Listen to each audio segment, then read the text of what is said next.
Bonjour et bienvenue dans cette nouvelle émission LEH TV. Alors, comment appréhender la cession d'entreprise? C'est un sujet majeur, Mathieu, que nous allons traiter aujourd'hui. Et nous avons le plaisir d'accueillir Frédéric Chollet du cabinet Bronstein. Bonjour Frédéric. Bonjour. Alors, première question, on imagine que c'est un moment un peu particulier, la cession d'entreprise. Quels sont les enjeux finalement? Écoutez, les enjeux sont un peu différents selon qu'on est acheteur ou vendeur, puisqu'une cession implique un acheteur et un vendeur. Donc pour le vendeur, je vais commencer par lui, c'est souvent l'aboutissement d'une carrière professionnelle, d'une vie professionnelle. Et pour lui, c'est une petite mort. Je l'ai vécu personnellement avec des clients qui le vivaient bien parce qu'ils étaient contents de réaliser leur actif, mais qui à côté de ça sentaient quand même quelque chose qui leur échappait. Leur bébé qui part. Exactement. Quant à l'acquéreur, c'est pas la même chose. Lui, c'est un vrai pari. Non, plutôt un challenge qu'un pari. Parce qu'en général, si on fait les choses comme il faut et qu'on est bien entouré et qu'on fait les bonnes analyses, les bons audits et les bons choix, c'est plus vraiment un pari, c'est un challenge. Mais en général, on arrive à essayer de baliser le chemin qui suit. Justement, Frédéric, comment vous accompagnez, vous, ces personnes, tant l'acheteur que le vendeur? Quel point de vigilance on pourrait mettre en exergue? Quand on parle d'une cession d'une entreprise, évidemment, le premier point auquel on pense, c'est le prix. Puisque c'est quand même l'élément qui est le majeur. Le meilleur moyen d'appréhender le mieux la valorisation d'une entreprise, c'est de s'entourer des gens qui savent évaluer l'entreprise. Parce qu'en réalité, oui, vous allez me dire, c'est la loi de l'offre et la demande, et en fonction ça vaut ce qu'on vous en donne, certes, mais quand vous négociez un prix, si vous avez au préalable pris le soin de vous attacher les services de quelqu'un qui sait faire, qui sait vous faire un rapport, vous êtes en mesure de négocier dans de bonnes conditions. Parce qu'un bon deal, en général, c'est quelque chose qui est équilibré. Il n'est pas question de faire acheter une entreprise à un prix qui est trop haut, parce que l'acheteur va être mal à l'aise par la suite et va essayer d'une manière ou d'une autre de faire payer le vendeur qui lui aurait vendu une entreprise à un prix trop élevé. Et de la même manière, si vous vendez trop bas, le vendeur ne sera pas content. Donc le maître mot, c'est l'équilibre. Et le meilleur moyen d'avoir une cession dans un cadre équilibré, c'est d'avoir d'abord un prix équilibré à la base. Et là, pour ça, vous avez des gens qui sont des professionnels. En général, ce sont des experts comptables qui souvent complètent leur formation par un diplôme spécifique en matière d'évaluation d'entreprise et qui vont pouvoir vous donner vraiment, en faisant des moyennes de plusieurs méthodes, un prix qui soit qui reflète la valeur réelle. Oui. Premier point de vigilance, le prix. On regarde quoi d'autre? L'autre point qui va être important, c'est la pérennité. C'est-à-dire que le but, c'est que l'entreprise se transmette et continue à performer, à se développer. Il y a des équipes qui sont quand même au milieu et qui nécessitent d'être managées par un nouveau manager avec de nouvelles méthodes, de nouveaux process. Mais donc, il y a une période de transition. Et donc, au-delà du prix, il y a la manière dont le vendeur va accompagner l'acquéreur pour permettre cette bonne transition. Ça, c'est quelque chose qui est très important. Et ça se prévoit, ça s'encadre, souvent dans le cadre de contrats qui sont en annexe de l'acte de cession.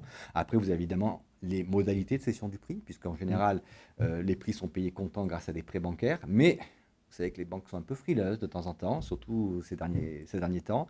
Donc, il peut y avoir ce qu'on appelle des crédits vendeurs, où c'est en fait le vendeur qui permet à son acheteur de lui payer le prix de manière échelonnée. Donc, il faut prévoir des garanties, il faut prévoir des garde-fous pour être certain que l'opération puisse aller. Et que le vendeur récupère ses sous intégralement. Et puis après, vous avez aussi évidemment ce qu'on appelle une garantie d'actifs et de passifs, puisque vous vendez une entreprise à l'instant T. Oui. Mais ce qui s'est passé avant, c'est l'entreprise, la société qui va continuer à en être redevable, sauf que ce n'est pas le même management.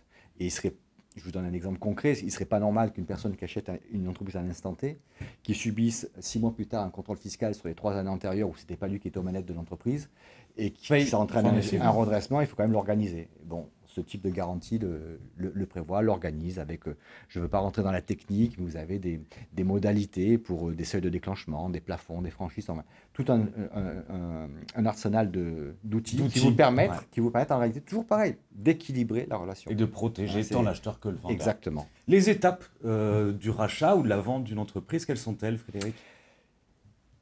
Encore une bonne question, Mathieu. On n'a que des bonnes questions. Je vois ça. Alors, les étapes, la première étape, c'est forcément de trouver la cible. D'accord? Donc pour ça, vous avez des cabinets qui sont spécialisés, ça peut être aussi des banques d'affaires, qui sont spécialisés pour prendre des mandats de gens qui cherchent des entreprises à racheter ou des gens qui cherchent à céder leur entreprise. Ou alors, vous avez des entrepreneurs qui ont identifié parmi leurs confrères, en général, des gens qui sont susceptibles de les racheter. Lorsque vous êtes acheteur et que vous êtes intéressé par une cible, vous vous rapprochez de la personne, soit directement, soit indirectement par un conseil ou un expert comptable. Ensuite, vous faites une première analyse rapide des éléments qu'on va vous donner, qui sont en général, évidemment, les bilans, les contrats de travail, en tout cas le nombre de salariés, la masse salariale. Évidemment, s'il y a des enjeux en propriété industrielle, donc des brevets, des marques, des éléments comme ceci, évidemment, on vous donne des informations là-dessus. Et avec ces premiers éléments, vous allez vous faire une idée de ce que l'entreprise peut valoir. Une fois que vous avez à peu près compris comment vous vouliez vous positionner pour acheter, vous signez ce qu'on appelle une LOI, ou une lettre d'intention. C'est-à-dire que vous vous manifestez auprès de la personne en lui disant, voilà, moi, on a déjà un petit peu échangé sur votre entreprise, elle m'intéresse, je suis prêt à vous en donner tel prix. Comme une promesse d'achat. Presque. Mais elle n'a pas les mêmes vertus juridiques que la promesse d'achat. Mais vous dites, je suis prêt à m'intéresser à votre entreprise et à vous la payer à ce prix-là, mais j'ai besoin de faire des audits un peu plus approfondis. Et donc, je veux que pendant une période, en général 3 mois, vous me donniez une exclusivité, vous négociez avec personne d'autre, d'accord, et vous me donnez accès à tout ce que je vais vous demander. Pendant ces 3 mois, alors il faut évidemment que le vendeur accepte cette LOI, mais si les vendeurs en général l'acceptent.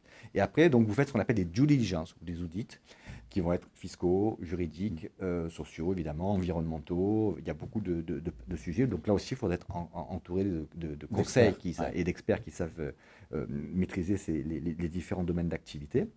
Et si il n'y a rien de grave qui ressort de ces audits, à ce moment-là, les parties signent une promesse sous conditions suspensives d'achat. Donc là, il y a vraiment, la promesse, elle vaut vente. Donc il y a toutes les clauses qu'on prévoit. Et en général, les conditions suspensives, 9 fois sur 10, il y a le financement, évidemment, mais il peut y avoir aussi des autorisations à obtenir, que ce soit de la part de banquiers pour des raisons X ou Y, de bailleurs. Enfin, il y a un certain nombre de conditions suspensives. Et lorsqu'elles sont levées, en général, il y a un délai de 2-3 mois là encore qui intervient. On signe ce qu'on appelle l'acte de closing, c'est-à-dire on termine le dossier et on signe l'acte définitif qui permet au vendeur d'encaisser le prix de vente et à l'acquéreur de prendre les clés de l'entreprise. Après savoir exactement ce qu'il achète. Je suppose qu'il y a une fiscalité importante lors des cessions. Est-ce qu'il y a des astuces fiscales ? Alors, il y a une fiscalité importante, évidemment, puisque de toute façon, dès qu'il y a de l'argent qui circule, l'État regarde comment il peut en prendre une partie.